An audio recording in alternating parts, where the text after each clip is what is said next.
차가운 진찰실의 의사의 목소리가 울려 퍼졌다. 그의 목소리는 차분하고 느렸지만 나에게는 한마디 한마디가 가슴에 떨어지는 돌멩이 같았다. 김순자 선생님, 무릎 관절이 심하게 퇴화되었습니다. 연골이 거의 닳았고 뼈와 뼈가 맞닿고 있습니다.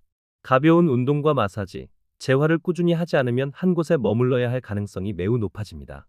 그리고 약은 어느 정도 도움이 될 뿐, 선생님을 살릴 힘은 여전히 선생님의 의지에 있다는 것을 기억하십시오. 나는 말을 잃었다. 의사의 목소리는 여전히 또렷하게 들렸지만 마음은 텅 비어 있었다. 수술대 위에 엑스레이 필름에는 뼈와 뼈가 맞닿아 들쭉날쭉한 무릎 관절의 모습이 선명하게 담겨 있었다. 조금씩 나이 들어 달아가는 모습이었다. 진단서가 내 옆에 놓였고 눈에 보이는 검은 글씨는 눈물이 차오르며 흐릿하게 보였다. 의사에게 절을 올렸다. 다리는 납처럼 무거웠고 진찰실을 한 걸음씩 내딛었다. 바깥은 늦가을이라 추웠고 잿빛 구름이 하늘을 뒤덮었으며 좁은 골목길에는 매서운 바람이 불었다. 낡은 스카프를 끌어올려 바람을 막았지만 추위는 여전히 살갗을 파고들었다. 걸어가는 발걸음마다 누군가 무릎에 바늘을 꽂는 것 같았다. 다리 전체로 퍼져나가는 고통은 가슴을 조여왔다. 거센 바람에 손에 든 검사 결과지가 떨렸다. 마치 파도처럼 밀려오는 불안과 두려움을 억누르려는 듯 검사 결과지를 가슴에 꽉 쥐었다. 심각한 퇴행, 걸을 수 없게 되면 어쩌지? 누구에게 짐이 될까? 누군가 내게 밥을 주고, 눈물을 닦아주고, 옷을 갈아입혀 주기를 기다리며 누워 있어야 할까? 나에게 무슨 일이 일어날까? 나는 길가에 멈춰서서 잎이 떨어진 나무에 기대섰다. 바람에 낡은 면 코트가 펄럭였다. 나는 집으로 이어지는 긴 길을 멀리 바라보았다. 한때 가장 평화로운 곳이라고 생각했던 집이 이제는 너무나 멀고 차갑게 느껴졌다. 눈물이 왈칵 솟았다. 다리가 욱신거리는 통증 때문이 아니라 눈앞에 어두운 환상이 펼쳐지기 시작했다. 며칠 동안 한자리에 누워 천장만 바라보며 문틈으로 스치는 바람 소리에 귀를 기울이고 누군가의 손길이 나를 일으켜 세워주기를 기다렸지만 언제 올지 알 수 없었다. 나는 스카프를 꽉 끌어당기고 입술을 깨물며 계속 걸었다. 오늘 집으로 가는 길은 너무나 멀고 바람은 너무나 차가웠고 내 심장은 왜 이렇게 무거웠던 걸까? 한 걸음 한 걸음이 두려움을 밟는 것 같았다. 무력해질까봐, 짐이 될까봐, 잊혀질까봐 두려웠다. 그리고 그보다 더 깊은 두려움은 내가 약해졌을 때 내가 가장 사랑하는 사람들이 더 이상 나와 함께하고 싶어 하지 않을까봐 두려웠다. 울퉁불퉁한 집으로 향하는 길을 한 걸음씩 힘겹게 질질 끌었다. 한 걸음 한 걸음 내디딜 때마다 무릎에서 시작된 통증이 엉덩이로 그리고 온몸으로 퍼져나갔다. 마치 누군가 무릎을 꽉 쥐는 것 같았다. 마치 뼈들이 서로 마찰되고 갈리고 다리를 들 때마다 살갗이 찢어지는 것 같았다. 때로는 고통이 너무 심해서 길 한가운데 멈춰서서 길가의 나무 그루터기를 두 손으로 꼭 붙잡고 있어야 했다. 고통의 얼굴이 창백해졌다. 늦가을의 차가운 바람이 얼굴을 스쳐 지나갔고 내 눈물은 고통의 눈물과 뒤섞여 흘러내렸다. 전에 사람들이 골관절염, 그 고통에 대해 이야기하는 것을 들어본 적이 있었다. 하지만 이제 직접 경험하고 나니 이해가 되었습니다. 다리가 아플 뿐만 아니라 제 의지와 자존감마저 갉아먹는 것 같았습니다. 한 걸음 내디딜 때마다 누군가 힘줄을 꼬는 것 같았고 모든 살덩이가 세월의 무게에 금이 가는 것 같았습니다. 대문에 도착한 나는 숨을 헐떡이며 낡은 나무 문을 열었다. 익숙한 집이 눈앞에 나타났지만 오늘은 왜 이렇게 낯설고 차갑게 느껴지는 걸까?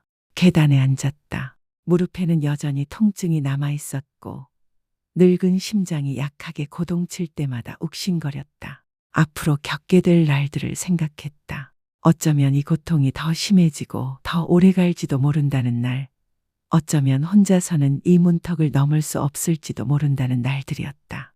그 생각에 가슴이 아팠다. 그날 밤 나는 잠을 이룰 수 없었다. 몸을 뒤집을 때마다 무릎이 아팠고 이를 악물게 되었으며 낡은 담요 모서리를 꽉 쥐고 있었다.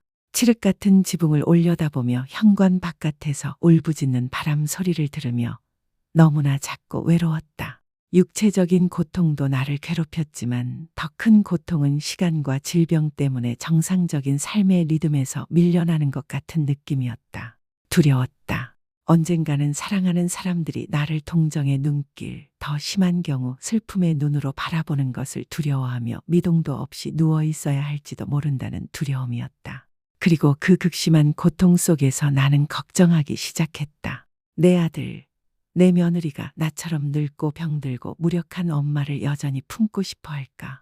그날 밤부터 나는 고통과 걱정의 소용돌이 속에 사는 것 같았다. 낮에는 일어나서 마당을 한 걸음씩 걷는 연습을 하고 움직일 때마다 무릎에 느껴지는 따끔거림에 익숙해지려고 애썼다. 밤이 되자 차가운 어둠 속에서 몸을 뒤척이며 기와지붕을 스치는 바람 소리와 희미하게 울리는 심장 박동 소리를 들으며 가슴은 더욱 무거워졌다. 예전에는 따뜻했던 옛집이 이제는 이상하리만치 텅 비어있는 것 같았다. 차가운 음식 그릇과 젓가락이 부딪히는 다급한 소리, 며느리의 초조한 눈빛, 다른 일을 할 수 있도록 빨리 먹으라고 재촉하는 아들의 목소리, 이 모든 것이 내가 지은 바로 그 집에서 나를 길을 잃은 듯 만들었다. 늦가을 바람이 마른 잎사귀 하나하나를 쓸어 넘기는 작은 마당을 조용히 바라보며 늙음과 병듦이 마치 그 잎사귀와 같다는 것을 깨달았다. 약해져서 바람에 날려가기만을 기다리는 그 잎사귀는 더 이상 아무도 붙잡고 싶어 하지 않았다. 그리고 나는 그것을 아주 분명하게 느꼈다. 날이 갈수록 나를 바라보는 아들과 며느리의 눈빛은 점점 차가워졌고 내가 도움을 요청할 때마다 내뱉는 한숨은 점점 더 잦아졌다. 이 집에 폭풍이 다가오고 있다는 것을, 늙고 병들고 허약한 엄마인 내가 홀로 맞서야 한다는 것을 알고 있었다. 그 진찰로 며칠 동안 나는 한때 익숙했지만 이제는 낯설어진 집에 살고 있는 것 같은 기분이었다. 한때 웃음소리로 가득했던 그 집에는 이제 발소리, 나지막한 한숨, 그리고 내가 조용히 앉아 먹는 차가운 음식들만 남았다. 오후가 되면 나는 아이들이 집에 돌아오기를 기다리며 앉아있다.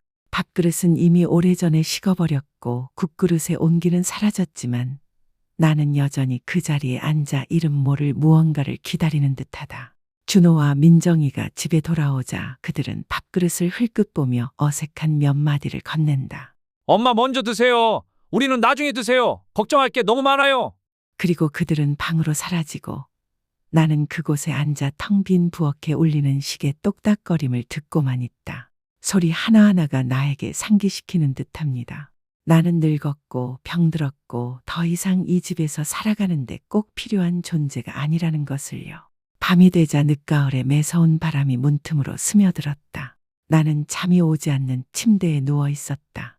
몸을 뒤집을 때마다 무릎 관절에 바늘로 찌르는 듯한 날카로운 통증이 솟구쳐 올라 신음소리를 참기 위해 이를 악물어야 했다.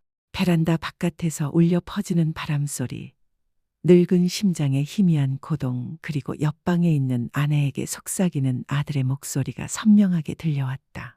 민정아, 엄마를 이렇게 집에 두는 건 더 귀찮아? 나도 피곤하고 넌 하루 종일 일해서 스트레스도 충분히 받았잖아. 엄마한테 요양원에 보내는 걸 이야기해보자. 거기서 제대로 돌봐줄 테니까 우리도 덜 힘들 거야. 민정이 누군가 들을까봐 걱정하는 듯 나긋나긋한 목소리로 대답했지만 동의하는 마음을 숨길 수 없었다. 나도 그렇게 생각해. 사람들이 날 보고 불효자라고 하겠지만 사실 어쩔 수 없어. 엄마를 이렇게 집에 두는 건 언제쯤 고통에서 벗어날 수 있을까? 나는 가만히 누워 눈물로 베개를 적셨다. 뜨거운 눈물 한 방울이 밤의 추위 속으로 녹아내렸다. 무릎의 아픔은 여전히 뜨겁게 느껴졌지만 가슴의 아픔은 그보다 더 날카로웠다.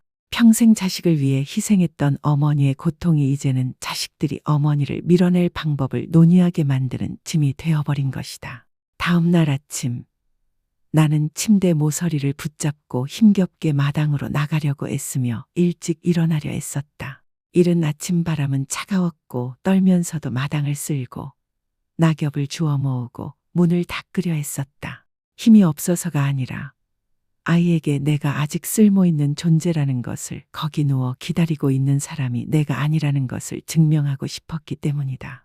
하지만 그때 민정이의 눈빛에는 연민의 기색만 살짝 비치더니 이내 돌아섰고 준호는 말 한마디 할 틈도 없이 황급히 코트를 걸치고 일을 시작했다. 그리고 깨달았습니다. 제게 가장 큰 상처를 준 것은 병이 아니라 한때 믿었던 사람들의 침묵하는 방치와 거부였습니다. 날이 흘러도 집은 여전히 고요하고 텅 비어 있었습니다. 저는 여전히 일찍 일어나 마당을 쓸고 떨어진 노란 잎을 하나하나 주워 모았지만 아무도 신경 쓰지 않았습니다. 가끔씩 마당을 둘러보고 말라버린 정원을 바라보다가 다시 제 모습을 떠올렸습니다. 백발의 구부정한 허리, 걸을 때마다 다리가 저릿저릿한 할머니의 모습이었습니다. 그럴 때마다 가슴이 돌처럼 무거워졌습니다. 식은 음식, 아이들이 걱정스러운 눈빛으로 인사도 없이 돌아오는 오후마다 마치 이 집의 일상에서 완전히 뒤처진 것 같은 기분이 들었습니다. 저는 눈물 한 방울 한 방울을 조용히 집안에 모아 밤에 베개가 몇 번이나 젖었는지 오직 저만이 알 수 있도록 했습니다. 그러던 어느 날 밤 겨울바람이 문틈으로 스며들고 무릎에 날카로운 통증이 숨이 막힐 정도로 나를 괴롭혔을 때 나는 침대 가장자리에 앉아 달빛에 비친 창백한 내 모습을 바라보았다. 가슴이 아팠다. 그 순간 고통과 분노 속에서 갑자기 마음 깊은 곳에서 아주 부드러운 목소리가 들려왔다. 더 이상 누군가 나를 구해주기를 기다릴 수 없어. 나 자신 외에는 아무도 나를 구할 수 없어. 창문으로 들어온 희미한 달빛이 내 늙은 얼굴에 반사되었다. 며칠 만에 처음으로 나는 늙고 약해진 기분뿐 아니라 그 눈빛에서 희미한 힘을 느꼈다. 그날 아침 낡은 커튼 사이로 첫 햇살이 막 스며들었을 때 나는 밤새 뒤척이다 눈을 떴다. 무릎 관절의 통증은 여전히 둔탁했고 마치 수천 개의 바늘이 나를 찌르는 듯 아팠지만 더 이상 예전처럼 그대로 누워 견딜 수 없었다. 어지러움에 쓰러지지 않으려고 침대 모서리를 꽉 잡은 채 천천히 일어섰다. 희미한 불빛에 가늘고 떨리는 내 손이 선명하게 비쳐 보였지만 마음속에서는 그 빛과 함께 무언가가 막 깨어났다. 나 자신을 구해야겠다는 생각이었다. 낡은 면 코트를 걸치고 천천히 현관으로 나갔다. 늦가을 아침에 차가운 바람이 얼굴을 때려 뺨이 얼얼하게 만들었지만 예전처럼 움츠러들지는 않았다. 마른 잎들이 어지럽게 널린 작은 마당과 며칠 동안 방치되어 시들어버린 채소밭을 바라보며 잠시 멈춰섰다. 가슴이 쿵쾅거렸다. 심호흡을 하고 현관의 나무 기둥을 붙잡고 다리를 쭉 뻗기 시작했다. 발을 땅에서 떼는 순간 아주 조금만 들어도 무릎에서 엉덩이까지 날카로운 통증이 밀려왔다. 마치 작은 칼이 모든 근육을 베어내는 것 같았다. 이마에는 식은땀이 솟구쳐 관자놀이를 타고 흘러내렸다. 나는 이를 악물고 눈을 감고 말했다. 김순자, 힘내세요. 나 자신 외에는 아무도 나를 구할 수 없어요. 날마다 작은 동작 하나하나를 끈기 있게 연습했습니다. 처음에는 스트레칭만 하다가 나중에는 마당을 한 바퀴 돌았습니다. 어느 날 마당 한가운데에 넘어져 무릎이 퉁퉁 붓고 바지는 무릎 부분이 찢어지고 붉은 피가 흘렀습니다. 차가운 땅에 주저앉아 숨을 헐떡이며 눈물을 흘렸습니다. 하지만 소리를 지르거나 부르지 않았습니다. 셔츠 자락으로 피를 닦고 몸을 일으켰습니다. 손은 흙과 긁힌 상처로 뒤덮였지만 마음은 가벼워졌습니다. 스스로 일어선 것 같았습니다. 정오, 기와 지붕 사이로 햇살이 쏟아지자 베란다에 의자를 끌어다 놓고 무릎을 주무르며 스트레칭 횟수를 세어보았습니다. 한 번은 폭풍우에 쓰러진 콩나무 격자를 다시 세우느라 집 뒤편에서 대나무 가지를 주워 모으기도 했습니다. 민정이가 지나가다 나를 보더니 고개를 저으며 한숨을 쉬었다. 왜 그렇게 열심히 일하다가 스스로를 괴롭히니? 하지만 나는 대답하지 않았다. 그저 밧줄을 꽉 잡은 채 속으로 생각했다. 아이들에게 보여주기 위해서가 아니라 나 자신을 위해서 하는 거야. 매일 아침 대나무 울타리에 참새 울음소리가 울려 퍼지면 나는 마당으로 나가 몇 바퀴 더 걷는 연습을 했다. 처음에는 마당을 한 바퀴 돌다가 집 앞 작은 흙길을 따라 걸었다. 여전히 걸음은 느리고 아팠지만 덜 떨리고 안정적이었다. 매일 오후 나는 베란다에 앉아 내 손길로 다시 푸르게 물든 채소밭을 바라보고 콩나물 시렁에 꽃이 피기 시작하는 것을 바라보고 지붕을 스치는 부드러운 바람 소리를 들으며 안도감을 느꼈다. 나는 알았다. 조금씩 매일매일 내 손과 발과 의지로 나 자신을 구하기 시작했다는 것을. 하지만 제 의지가 항상 모든 고통과 피로를 이겨낼 만큼 강하지는 않았습니다. 추운 아침 겨울바람이 문틈으로 불어와 온몸에 관절의 추위를 실어 올릴 때면 포기하고 싶은 마음이 들곤 했습니다. 어느 날 마당을 걸어보려다 다리가 저리고 아파서 들어올릴 수조차 없었습니다. 베란다 계단에 주저앉아 거친 숨을 몰아쉬며 식은땀을 흘렸습니다. 바람은 여전히 매서웠지만 말입니다. 눈앞에 펼쳐진 정원은 아침 안개 속에 흐릿했고 풍경은 마치 제 의지가 지쳐버린 듯 흐릿했습니다. 잿빛 하늘을 올려다보며 늙은 손이 떨리는 손으로 아픈 무릎을 껴안았다. 그 순간 안타까운 생각이 스쳐 지나갔다. 어쩌면 내 힘이 이 정도밖에 안 되는 건지도 모른다. 그런데 어디선가 대나무 울타리 옆에서 참새가 지저귀는 소리, 낡은 기와 지붕을 스치는 바람 소리, 구름 사이로 스며든 가느다란 햇살이 내가 앉아있는 현관 계단을 비추고 있었다. 고개를 들어 그 햇살을 바라보자 심장이 조금 더 빨리 뛰었다. 여기까지 왔는데 왜 넘어진 걸까? 떨리는 손을 꽉 쥐고 현관 기둥을 붙잡고 일어서려고 애썼다. 모든 움직임이 여전히 아프고 따끔거렸지만 더 이상 두렵지 않았다. 나는 안다. 가장 포기하고 싶을 때 바로 그때가 우리가 가장 일어서야 할 때라는 것을. 그날 아침 하늘은 여전히 잿빛 구름으로 뒤덮여 있었고 북동 계절풍이 문틈으로 불어들어와 구겨진 커튼이 썩은 나무 틀에 펄럭였다. 나는 낡은 면 코트를 입고 매일처럼 떨리는 손으로 마당으로 나갔다. 꼭 해야 한다고 스스로에게 말했던 걸음걸이들을 연습하려 했었다. 하지만 오늘은 다리가 돌처럼 무거웠다. 마당을 몇 걸음만 돌아도 무릎 통증이 그 어느 때보다 심해졌다. 마치 날카로운 칼날이 살갗을 파고드는 듯 뼈 하나하나가 서로 부딪히고 짓눌리는 것 같았다. 다리는 더 이상 말을 듣지 않고 떨다가 무너져 내렸다. 나는 현관 계단에 주저앉았다. 온몸은 식은땀으로 뒤덮였고 숨은 가빠졌으며 가슴은 아팠다. 눈앞에 익숙한 마당이 눈물로 뒤덮인 커튼 뒤로 흐릿하게 보였다. 매일 애써 가꾸던 채소밭은 아침 안개에 어두워졌고 방금 묶은 어린 콩덩굴은 바람에 흔들리는 내 의지처럼 흔들렸다. 가늘고 떨리는 내 손을 바라보니 수없이 넘어지고 스스로 일어서려 애쓰느라 긁힌 듯 눈물이 쉴 새 없이 흘러내렸다. 아니면 어쩌면 내 힘이 다한 건지도 모른다. 그 생각이 스쳐 지나갔다. 연약하지만 칼날처럼 날카로워 내 안의 마지막 믿음의 실을 끊어버릴 듯 위협했다. 어깨를 풀고 차가운 바람이 손가락 사이사이, 얼굴의 주름살 사이로 스쳐 지나가도록 내버려 두었다.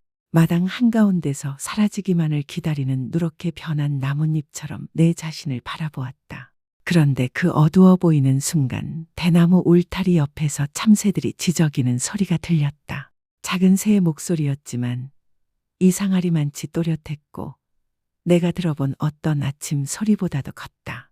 새들이 서로 지저귀는 소리, 마른 나뭇잎을 스치는 바람 소리, 그리고 두꺼운 구름 사이로 스며드는 가느다란 햇살이 내가 앉아있는 현관 계단을 비추고 있었다. 고개를 들어 올려 위를 올려다보았다. 햇살이 눈물로 가득 찬 눈에 비쳐 추위에 얼어붙은 내 뺨을 따뜻하게 녹여주었다. 그 햇살을 바라보자 심장이 쿵쾅거렸다. 안 돼. 여기까지 왔는데 어떻게 넘어질 수 있겠어? 병들기 전에 넘어진 적도 고통 전에 넘어진 적도 없는데 왜 나 자신보다 먼저 포기해야 하지?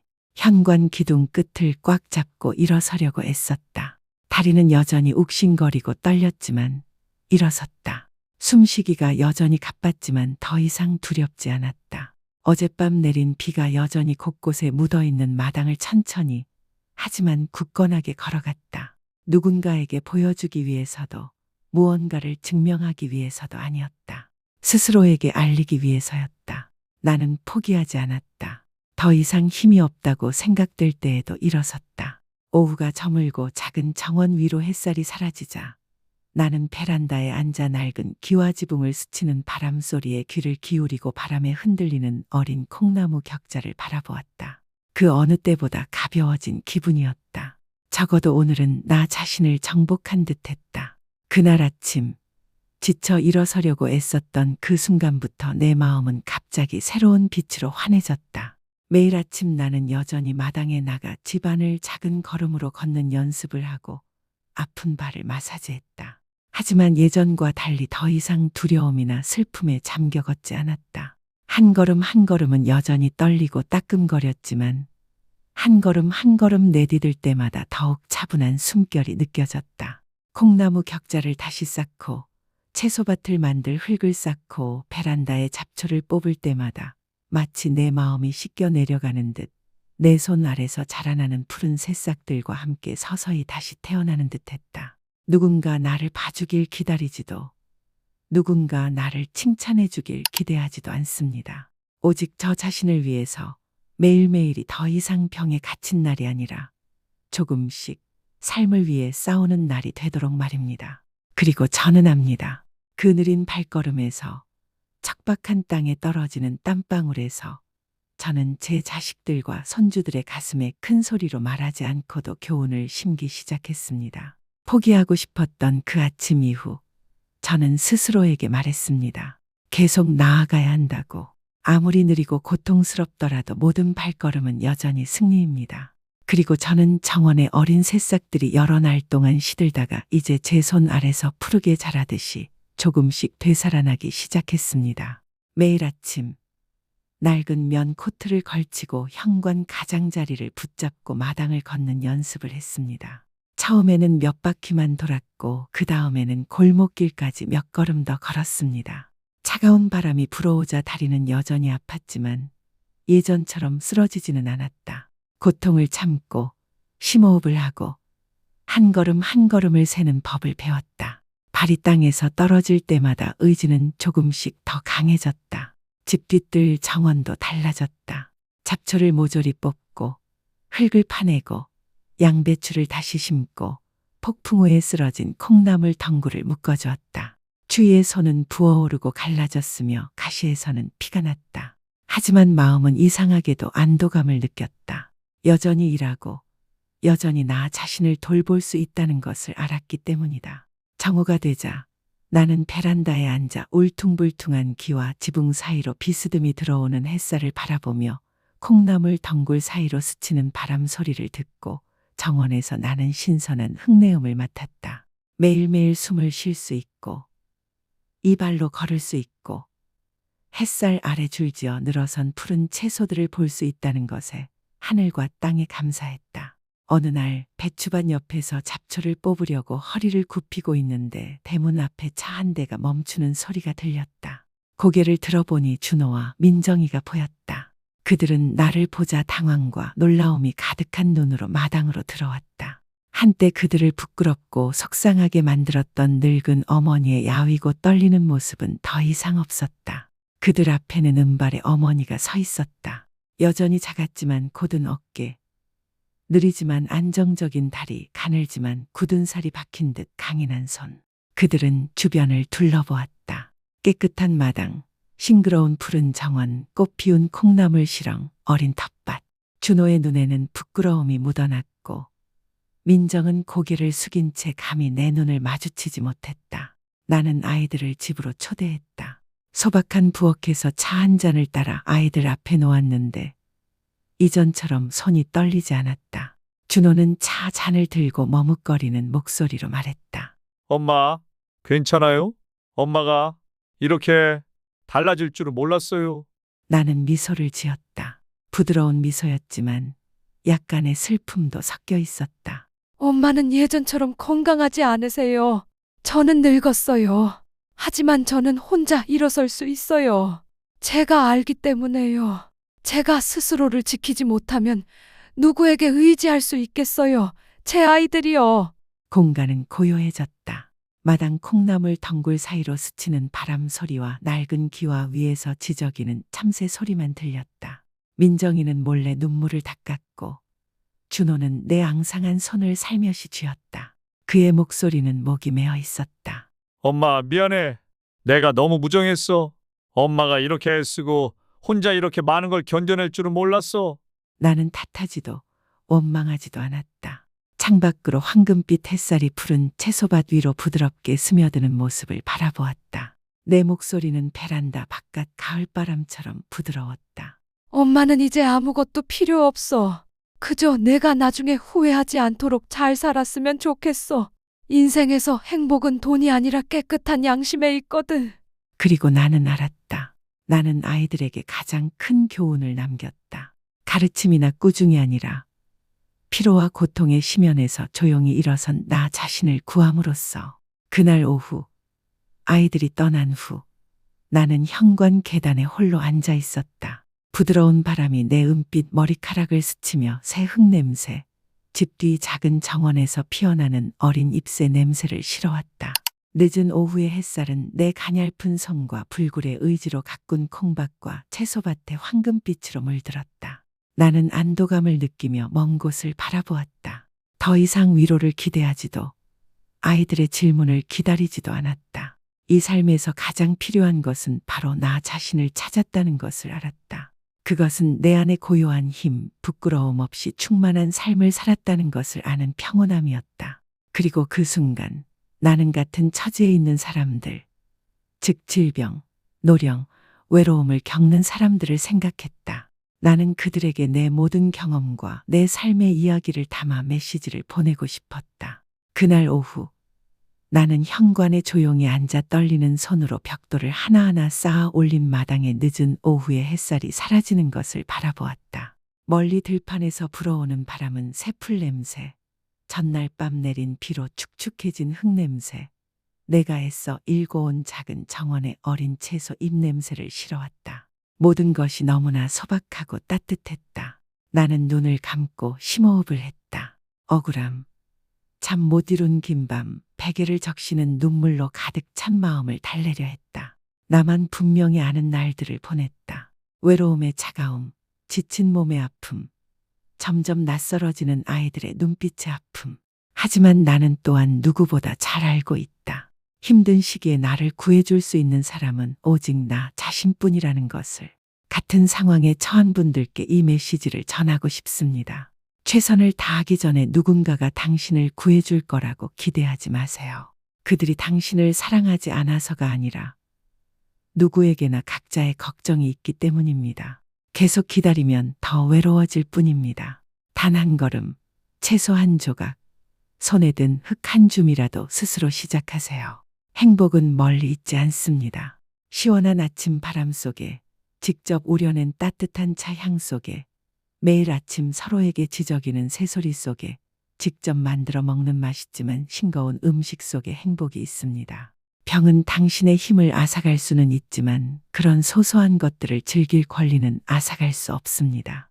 그리고 젊은 세대 여러분, 부모님의 머리가 하얗게 변하고 손이 떨릴 때까지 기다리지 마세요. 당신이 그들을 사랑하는 것을 잊었다는 것을 깨닫기 위해서입니다. 평생 보상받을 수 없는 후회가 있습니다. 이제 현관에 조용히 앉아 어린 콩나무 격자에 드리워지는 마지막 햇살을 바라보며 폭풍우가 지나간 호수 표면처럼 마음이 고요해지는 것을 느낀다.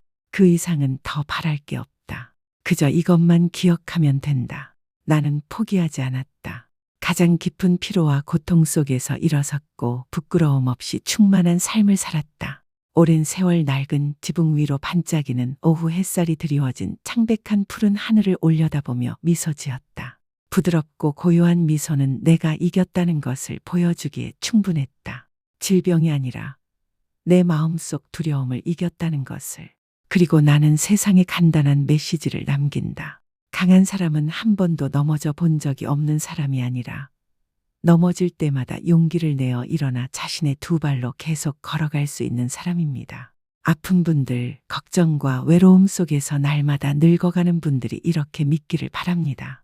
매일 눈을 뜨고 빛을 볼 수 있고 바람 소리와 새 소리를 들을 수 있고 손과 발을 들 수 있다는 것, 그것만으로도 큰 축복입니다. 병 때문에 두려움에 갇히지 마세요. 늙음 때문에 삶을 포기하지 마세요. 아주 사소한 것부터 자신을 사랑하세요. 걸을 수 있는 발과 일할 수 있는 손을 소중히 여기세요.